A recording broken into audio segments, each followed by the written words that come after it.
கொஞ்சம் எல்லாரும் உங்க லைஃப் ஒரு நிமிஷம் ரீவைண்ட் பண்ணி பாருங்க.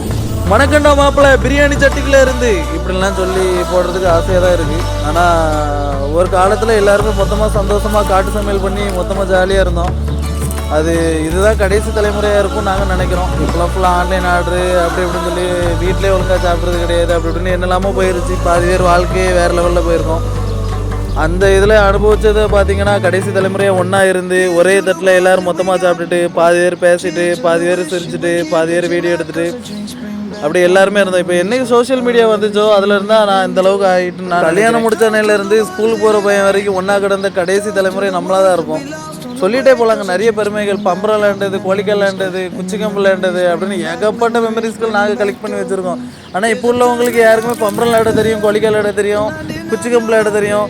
இன்னும் காலப்போக்கில் இப்படி ஒரு விளையாட்டுலாம் இருந்துச்சா அப்படிங்கிற அளவுக்கு ஆயிரும். ஆனால் இன்னும் கொஞ்ச நாளாக கழிச்சு போயிட்டு அப்படின்னா இதெல்லாம் ஃபுல்லாக காணொலியில் மட்டும்தான் காண முடியுங்கிறத நிஜத்தால் சொல்ல முடியுதோ இல்லையோ கற்பனையால் சொல்ல முடியுதோ.